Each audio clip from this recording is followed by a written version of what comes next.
Breaking news చూస్తున్నాం. ఇటు Israel Gaza యుద్ధాన్ని అక్టోబర్ 10న అమెరికా వచ్చి ట్రంప్ వచ్చి మాట్లాడి సెటిల్ చేశాడు. సీజ్ ఫైర్ని అలో చేయాలి, సీజ్ ఫైర్ చేయాలి, ఒకరిపై ఒకరు కార్పులు జరుపుకోకూడదు అని చెప్పాడు. కానీ మళ్ళీ మొదలైంది గాజా ఇజ్రాయెల్ యుద్ధం అని చెప్పుకోవచ్చు. ప్రస్తుతానికి పాలస్తీనియుల్లో మారణకాండం జరుగుతుంది. అక్కడ ఇటు గాజాపై ఇజ్రాయెల్ భీకర దాడులు చేస్తుంది. ఇటు నవంబర్ 20th, నవంబర్ 19th ఈ 2 రోజులు కూడా ఎయిర్ స్ట్రైక్స్ చేసింది. 33 మంది పాలస్తీనియన్స్ చనిపోయారంటే అర్థం చేసుకోండి. ఇటు అక్టోబర్ 11th నుంచి ఇజ్రాయెల్ దాడుల్లో ఇప్పటిదాకా అక్టోబర్ 11th నుంచి నవంబర్ 20th దాకా దాదాపు 211 మంది మృత్యువాత పడ్డారు. దీంట్లో చిన్న చిన్న పిల్లలు కూడా ఉన్నారు. ఈ సీజ్ ఫైర్ అనేది జస్ట్ నామమాత్రంగానే ఉంది. కాల్పుల విరమణ ఒప్పందం అనేది just for the sake of Trump నేను పీస్ ప్రమోట్ చేస్తున్నాను, వరల్డ్ పీస్ కోసం నేను ఉన్నాను అని చెప్పుకోవడానికి ఇది ఒక ఎగ్జాంపుల్, ఒక డీల్ చేసుకున్నాడు అంతే. కానీ అక్కడ కాల్పుల విరమణ జరగలేదు. గాజాపై ఇప్పటికీ దాడులు కొనసాగుతూనే ఉన్నాయి. మరణ భయంతో అక్కడ ప్రజలందరూ పాలస్తీనియులు నిద్రపోలేకపోతున్నారు. సో అలాంటి సిచ్యువేషన్ మనం విజువల్స్లో చూడొచ్చు ఒక్కసారి చాలా క్లియర్గా. ఈ విజువల్స్లో ఇప్పుడు గాజాకు సంబంధించిన ఎల్లో లైన్ అంటే ఇజ్రాయెల్ గాజా లోపలికి వెళ్ళిపోయి ఒక 50 to 60% ల్యాండ్ని అది అక్వైర్ చేసేసుకొని ఆ ల్యాండ్లో ఉన్నాయి ఇజ్రాయెల్కి సంబంధించిన ఫోర్సెస్. ఆ 50 to 60% ల్యాండ్ అక్వైర్ చేసుకున్న తర్వాత అక్కడ ఎల్లో లైన్ అని చెప్పేసి ఒక లైన్ని తీసుకొచ్చి దాన్ని దాటి ఎవరు రాకూడదు. ఇటు గాజాలో హమాస్కి సంబంధించిన వాళ్ళు ఫైరింగ్స్ చేస్తున్నారు అని చెప్పేసి ఇజ్రాయెల్ డిఫెన్స్ ఫోర్సెస్ ఆరోపిస్తున్నాయి. కొంచెం ఫైరింగ్ జరిగింది అని వెంటనే అక్కడ ఎయిర్ స్ట్రైక్స్ చేస్తున్నారు. అంటే ఫైటర్ జెట్స్ని పంపించి అక్కడ ఉన్న బిల్డింగ్స్ని కావచ్చు, అక్కడ ఉన్న పబ్లిక్ని, సివిలియన్స్ని అందరినీ టార్గెట్ చేస్తున్నారు. ఏమనంటే అక్కడ హమాస్ వాళ్ళు మాపై స్ట్రైక్స్ చేస్తున్నారు కాబట్టి మేము వాళ్ళని రిటాలియేట్ చేస్తున్నాం. మనం ఆ విజువల్స్లో చూడొచ్చు ఒక్కసారి. అసలు ఒక మహానగరం, ఒక సిటీ చూడండి, ఒక సిటీ ఉండే లాగా ఉందా ఇది?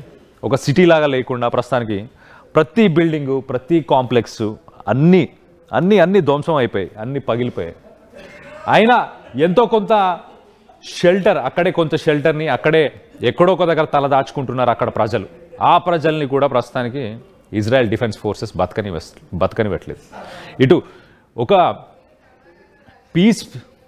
ఒక సీజ్ ఫైర్, ఒక పీస్ డీల్ని అమెరికా ట్రంప్ వాళ్ళ మధ్య ఒక పీస్ డీల్ని బ్రోకర్ చేసిన తర్వాత కూడా ప్రజెంట్ అదే సిచ్యువేషన్ ఉంది. ప్రస్తుతానికి లాస్ట్ 1 వీక్లో మనం చూస్తే గాజాలో ఫ్లడ్డింగ్ జరిగింది విపరీతంగా. అక్కడ వరదలు, అక్కడ పరిసర ప్రాంతాల్లో ఉన్న వాటర్ రిసోర్సెస్ ఎక్కువైపోయి వరదలు వచ్చాయి గాజాలో. ఆ వరదలు రావడంతో మొత్తానికి ప్రజలు అక్కడ ఆ బురద, ఆ నీటిలోనే బతుకుతున్నారు. ఒక్కసారిగా వరదలు రావడంతో అక్కడ స్కిన్ డిసీజెస్, మిగతా డిసీజెస్, వైరల్ డిసీజెస్, ఇలాంటి డిసీజెస్ కూడా ప్రస్తుతం ఆ ప్రజల్ని బాధ పెడుతున్నాయి. సీజ్ ఫైర్ స్టార్ట్ చేసిన అక్టోబర్ 10th నుంచి ఇప్పటిదాకా 200 మంది చనిపోయారంటే ఆలోచించండి. సో నవంబర్ 19, నవంబర్ 20 ఈ 2 రోజులు యూనిస్ ఖాన్ అనే ఒక వ్యక్తి గాజా సిటీలో ఉన్నాడు. అతను పట్టుకునే ప్రయత్నం చేస్తున్నాం అని చెప్పేసి మొత్తానికైతే అక్కడ ఎయిర్ స్ట్రైక్స్ చేస్తే 32 నుంచి 36 మంది చనిపోయారు. దీంట్లో చిన్న చిన్న పిల్లలు కూడా ఉన్నట్టు తెలుస్తుంది. సో హమాస్ వాళ్ళు ఫైర్ చేస్తున్నారు కాబట్టి మేము ఇవన్నీ చేస్తున్నామని వీళ్ళు చెప్తున్నారు. కానీ గాజా మాత్రం ఇది ఒక ఊచకోత. సీజ్ ఫైర్, కాల్పులు విరమించుకుందామని చెప్పి మమ్మల్ని ఊచకోత కోస్తున్నారు అని చెప్పేసి గాజాకు సంబంధించిన వాళ్ళైతే చెప్తున్నారు. United Nations Security Council resolution 2803 Gaza కాన్ఫ్లిక్ట్ని ఎండ్ చేయాలి, శాంతిని ప్రమోట్ చేయాలి, ఇంటర్నేషనల్ స్టెబిలైజేషన్ ఫోర్స్ వచ్చి అక్కడ గాజా ఏరియాలో అవి ఉండబోతున్నాయి, అక్కడ శాంతి భద్రతలను అవి చూసుకోబోతున్నాయి అని చెప్పేసి ఒక రెజల్యూషన్ తీసుకొచ్చారు. కానీ ఆ రెజల్యూషన్ మాత్రం ముందుకెళ్ళట్లేదు. లాస్ట్ 1 వీక్లో ఆల్రెడీ గాజాలో ఇలాంటి పరిస్థితి ఉంది. ఎక్కడా కూడా మనుషులు ఉండలేని పరిస్థితి ఉన్న సమయంలో అక్కడ కొన్ని క్యాంప్స్ ఉన్నాయి. ఇప్పుడు యునైటెడ్ నేషన్స్కి సంబంధించి క్యాంప్స్, వరల్డ్ హెల్త్ ఆర్గనైజేషన్కి సంబంధించి క్యాంప్స్, ఇలాంటి క్యాంప్స్లో తలదాచుకుంటున్నారు ప్రజలు.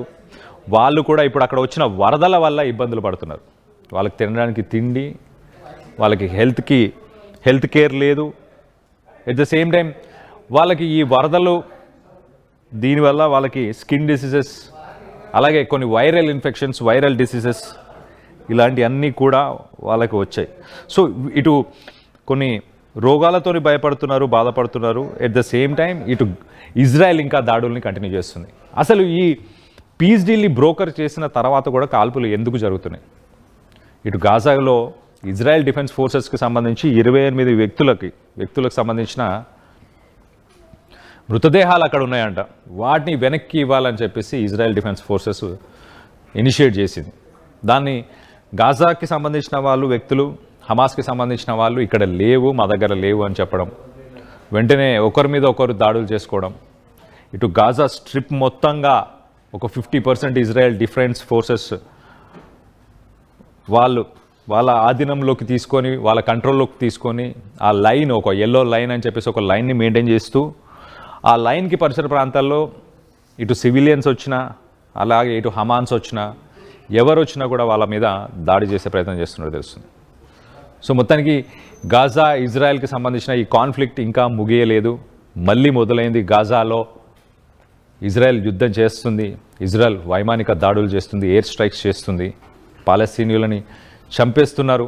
దాదాపు 211 మంది అక్టోబర్ 11 నుంచి నవంబర్ 20, దాదాపు నెల రోజుల సమయంలో, 40 రోజుల సమయంలో 211 మందిని చంపేశారంటే అర్థం చేసుకోండి.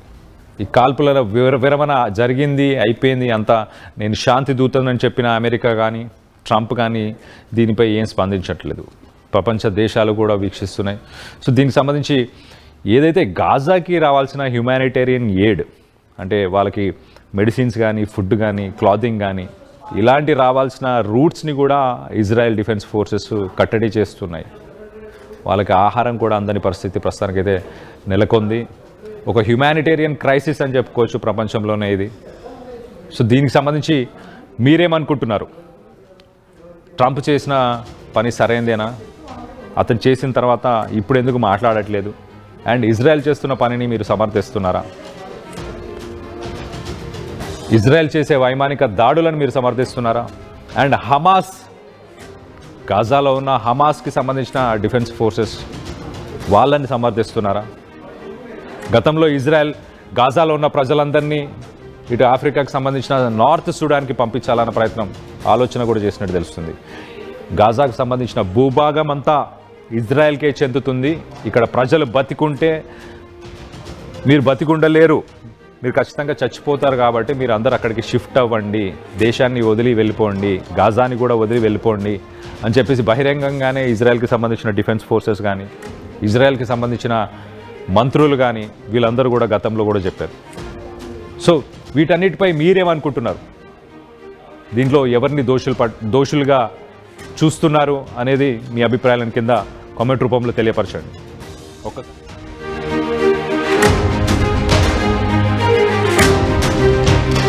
చరిత్ర సృష్టించినోడు ఇప్పుడు ఆ చరిత్రని తిరగరాయబోతున్నాడు. అబద్ధాల గోడల్ని బద్దలు కొట్టి నిజాలను రాగా మీ ముందుంచబోతున్నాడు. నిజమైన వార్తల కోసం వెంటనే డౌన్లోడ్ చేసుకోండి రా యాప్ని.